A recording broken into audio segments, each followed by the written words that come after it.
Jai Hind everyone, welcome you all to Force Defense Academy. Today in this video we are going to discuss about Indo-Pacific region. Why Indo-Pacific region is so crucial even for India, even for other nations, because US is interested in this region, China has interest in this region. So why this region is too much important? इसके बारे में हम बात करने वाले हैं। देखिए earlier it has been named as Asia Pacific, but अभी इसको क्या कहा जाता है? Indo Pacific. तो किस तरीके से इंडिया ने यहाँ पे मोमेंटम गेन किया, इंडिया का नाम कैसे जुड़ गया, सबके बारे में हम डिस्कशन करेंगे। देखिए पहले रीजन समझते हैं। आपको नाम से समझ आ रहा है इंडो पैसिफिक, मतलब यहाँ पे हम Indian Ocean and this is the Pacific Ocean, इन दोनों ओशन का जो पूरा रीजन ये कवर करता है, इसी की हम यहाँ पे बात कर रहे हैं।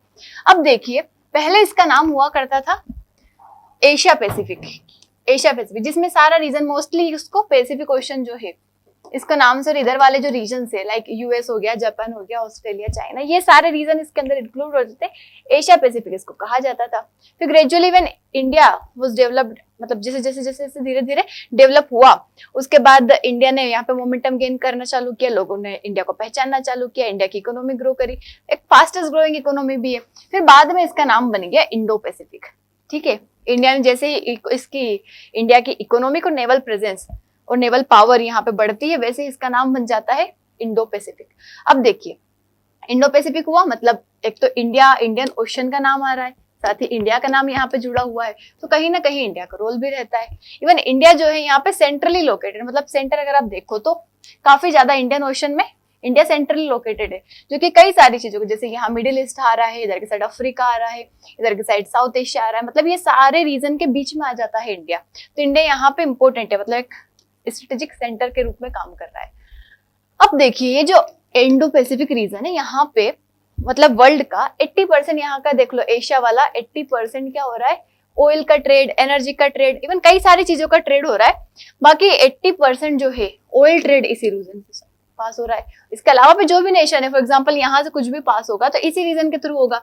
यहाँ यूरोप से भी आएगा तो इधर के साइड होके आएगा, मिडिल ईस्ट से आ रहा है इधर से होके आएगा, एशिया से जा रहा है इधर से आएगा। तो ये पूरा ट्रेड जो है यहाँ पे इंडो पैसिफिक, मतलब स्पेशली यहाँ इंडियन ओशन की हम बात कर रहे हैं, इधर के साइड पैसिफिक ओशन आ जाता है, तो इंडियन ओशन और पैसिफिक ओशन दोनों मिलके बन जाते हैं इंडो पैसिफिक। तो इसी से पूरा ट्रेड पास हो रहा है, जहाँ पे oil, gas, food, electronic, semiconductors, military equipments, everything, मतलब मोस्टली जो भी चीजों का ट्रेड होगा रूट तो यही है, यहीं से पास होगा। इवन चाइना का भी काफी ज्यादा रिलायंस है यहाँ पे, क्योंकि चाइना का भी पूरा ट्रेड जो इवन 90% यहाँ से ऑयल का सप्लाई है, एनर्जी का सप्लाई इसी से हो रहा है। इंडिया का पूरा ट्रेड इधर के साइड से हो रहा है, इधर से ही आ रहा है सारा सामान।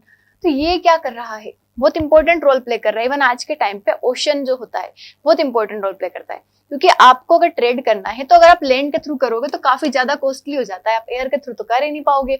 तो शिप जो रहता है ना, वही एक अच्छा मीडियम होता है ट्रांसपोर्टेशन के लिए, जब भी आपको बहुत ज्यादा ट्रेड वगैरह करना हो तो। अब देखिए इसी रीजन में मेन चौक पॉइंट से कौन कौन से? एक तो हमें पता है स्ट्रेट ऑफ हॉर्मुज, जिसने अभी इस टाइम पे काफी ज्यादा न्यूज में हर जगह हलचल मचा रखी है, क्योंकि स्ट्रेट ऑफ हॉर्मुज ब्लॉक हुआ कुछ दिन से। देखिए आप सोचिए क्यों चौक पॉइंट है, क्योंकि इसके ब्लॉक होने से कितना बड़ा इंपैक्ट हुआ कई सारे नेशंस के ऊपर, कई सारे नेशन के ऊपर सभी का इंपैक्ट हुआ है। मतलब यहाँ से हमें समझ आता है क्यों ये चौक पॉइंट्स इंपॉर्टेंट होते हैं। ऐसे ये वाला चौक पॉइंट है बाब एल मंदाब स्ट्रेट, जो कि इधर रेड सी, इधर से सुएज कैनाल से होकर पूरा यूरोप को कनेक्ट कर रहा है, ये एशिया से। देख लो आप, तो मतलब कितना इंपॉर्टेंट है ये चौक पॉइंट, ये भी इसी रीजन में आ रहा है। एंड उसके अलावा बहुत इंपॉर्टेंट चौक पॉइंट जिसका नाम है straight of Malacca, Malacca strait. ये मलक्का स्ट्रेट क्या कर रहा है? ये तो पूरा ही जोड़ने का काम कर रहा है। इधर वाले सारे जो भी ये सारा नेशन है, इधर की साइड से ट्रेड इनका जाता है। तो सोचिए इस वाले रीजन में इतने बड़े बड़े चौक पॉइंट्स है जो कि इंपॉर्टेंट रोल प्ले करते हैं ट्रेड में, चाहे वो सेमीकंडक्टर्स को पास करना हो, ऑयल, गैस, जो भी चीजें यहाँ से उधर पहुंचानी है, सारी इन ट्रेड रूट्स के थ्रू होती है। अब देखिए यहाँ पे हमने मलक्का की बात करी तो थोड़ा सा मलक्का डायलेमा भी देख लेते, जो हमने देखा भी था ये चाइना के लिए है, बिकॉज चाइना सबसे ज्यादा रिलाई करता है इसी रूट पे, ठीक है, मलक्का स्ट्रेट पे। और मलक्का स्ट्रेट जैसे मानो स्ट्रेट ऑफ हॉर्मुज ब्लॉक हुआ, if someone would block the Malacca strait तो ये प्रॉब्लम क्रिएट कर सकता है चाइना के लिए। इसलिए चाइना अपनी प्रेजेंस अलग अलग तरीके से बना रहा है। फॉर एग्जाम्पल उसका बेल्ट एंड रोड इनिशिएटिव है, उसके बाद कई सारे इंफ्रास्ट्रक्चर वो बनाता रहता है, ठीक है। पहले क्या हुआ करता था, चाइना धीरे धीरे जैसे मैन्युफैक्चरिंग हब बना, उसने काफी ज्यादा चीजें प्रोडक्शन करी, तो उसको एक्सपोर्ट करना, वो भी अलग अलग देशों में एक्सपोर्ट कर रहा है। तो ये सारा काम जो है चाइना का इसी रूट के थ्रू हो रहा है। इसीलिए बेल्ट एंड रोड इनिशिएटिव बना रहा है, कई सारे नेशन में अपना इंफ्रास्ट्रक्चर डेवलपमेंट कर रहा है, नेवल एक्सपांशन करना, आर्टिफिशियल आइलैंड्स बनाना, उसका डोमिनेंस बनाने के लिए। तो ये चाइना उसकी तरफ से कर रहा है, क्योंकि सिर्फ इसी रूट के भरोसे वो नहीं बैठ सकता। अब देखिए, एक और ये जो साउथ चाइना सी है, ये भी हमारे इंडो पैसिफिक रीजन में आ रहा है, जिसके बारे में बात करना जरूरी है। चाइना के जस्ट साउथ में साउथ चाइना सी है, जहां पे चाइना जो है 9 डैश लाइन, यहाँ पे बहुत सारी ज्यादा लाइन बना दी है, लेकिन 9 डैश लाइन जो है जिसकी वो बात करता है कि यहाँ पे ये जो 9 डैश लाइन है, ये पूरा रीजन चाइना का है, एक्चुअल में नहीं है। बाकी आइलैंड नेशंस जो है आसपास वाले, बाकी नेशंस जो है, इनके साथ उसका काफी कॉन्फ्लिक्ट चलता है, क्योंकि वो उनका रीजन है। इवन यूएन क्लॉज के अकॉर्डिंग भी आपका रीजन होता है 200 नॉटिकल माइल्स तक एक्सक्लूसिव इकोनॉमिक जोन आता है, ठीक है। अब एक्सक्लूसिव इकोनॉमिक जोन इन नेशंस का है ये, जहां पे इनका रीजन है, बट चाइना ये 9 डैश लाइन से क्या करता है, क्लेम करता है कि ये रीजन उसका है, इसलिए इनके बीच में भी कॉन्फ्लिक्ट चलता है। यूएन क्लोज ने बोला कि नहीं, चाइना गलत कर रहा है, बट उसकी बातें कभी बाइंडिंग नहीं होती कि बिल्कुल चाइना को मानना ही पड़ेगा, चाइना नहीं मानता है। तो ये यहाँ पे वही बात चल रही है। फिलीपींस, मलेशिया, ब्रुनेई, वियतनाम, इन नेशंस के साथ क्लेश होता रहता है। यहाँ पे जरूरी है कि ये रीजन क्या रहे, फ्री रहे, जो अपना शिप निकालना चाहे आसानी से निकाल सके, फ्री होना जरूरी है। इसी को इंडिया, यूएस ये सब सपोर्ट करते हैं इन सभी को, ठीक है। तो यहाँ पे ऐसी प्रॉब्लम क्रिएट हो रही है। अब उसके बाद देखिए, इस रीजन का ध्यान रखने के लिए इंडिया का यहाँ अंडमान निकोबार आइलैंड है। अब अंडमान निकोबार आइलैंड में आप लोगों को पता होगा, हम अभी ग्रेट निकोबार प्रोजेक्ट की बात कर रहे हैं, हमारी ट्राई सर्विस कमांड है, तो उसका काफी इंपॉर्टेंट रोल रहेगा, क्योंकि जस्ट इसके सामने हमारा यहाँ पे प्रेजेंस है। तो ये कहीं ना कहीं हमें हेल्प करेगा इस जगह की मॉनिटरिंग करने में और इस जगह के ऊपर ध्यान रखने में, ताकि कोई प्रॉब्लम क्रिएट ना हो आने वाले टाइम पे। तो ये हमारा प्रोजेक्ट है। उसके साथ इंडिया का और कौन सा प्रोजेक्ट है, इंडिया का एक और प्रोजेक्ट है सागर इनिशिएटिव, जिसका महासागर भी बोला जा रहा है। SAGAR initiative, security and growth for all in the region, ये हमने बनाया था। क्यों ऑल इन द रीजन, मतलब जो इंडो पैसिफिक रीजन में जो नेशंस आ रहे हैं हमारे आसपास वाले, ठीक है, इधर वाले जो नेशंस है, इधर वाले जो नेशंस है, इन सभी की सिक्योरिटी एंड ग्रोथ का हम ध्यान रखेंगे, इनकी हेल्प करना, साथ ही मतलब मेरीटाइम सिक्योरिटी, डिजास्टर कहीं आता है तो उनको रिलीफ पहुंचाना। जैसे श्रीलंका में भी अभी साइक्लोन आया था, इंडिया ने अपना एक ऑपरेशन लॉन्च किया था। कौन सा साइक्लोन था और इंडिया का कौन सा ऑपरेशन था, ये आपको कमेंट में बताना है। रिसेंटली था, ठीक है, मैं ऑपरेशन का नाम बता देती हूँ, आपको साइक्लोन का नाम बताना है। ऑपरेशन सागर बंधु नाम था, ठीक है। आपको बताना है कौन सा साइक्लोन आया था उस टाइम पे श्रीलंका में, ब्लू इकोनॉमी के लिए, साथ ही सी लेन्स ऑफ कम्युनिकेशन को सिक्योर करने के लिए। तो इन सभी का काम करता है हमारा ये इनिशिएटिव, 2015 में लॉन्च किया था। तो ये बस रीजन, जो इंडो पैसिफिक रीजन है ना, उसी के ऊपर ये काम कर रहा है। उसके साथ ही हमारा एक अलायंस है, क्वाड, जिसके अंदर 4 नेशन क्वाड्रिलेटरल डायलॉग जो हम बोलते हैं, India, USA, Japan and Australia, इन चारों नेशन का एक ग्रुप है। इन सभी का काम है, क्या पर्पस था इसका, कि फ्री और सिक्योर इंडो पैसिफिक रीजन बनाना है इनको, मतलब कोई और यहाँ पे आके डोमिनेंस ना जमाए, कोई कवर ना करे। बट ये एक इनफॉर्मल ग्रुप है, ये हमें ध्यान रखना है। And it is not a military alliance, ये भी ध्यान रखना है। जैसे नेटो जैसा कोई ग्रुप नहीं है ये, नहीं कोई फॉर्मल ग्रुप है, इनफॉर्मल ग्रुप है, 4 नेशन का है, पार्टनरशिप। ऐसा नहीं है कि इसका कहीं हेडक्वार्टर होगा, इसकी पर्टिकुलर वहीं पे मीटिंग होगी, ऐसा कुछ नहीं है। इनफॉर्मल ग्रुप है, इंडो पैसिफिक के लिए डिजास्टर रिलीफ, सप्लाई चेन के कोऑपरेशन वगैरह के लिए बनाया गया है।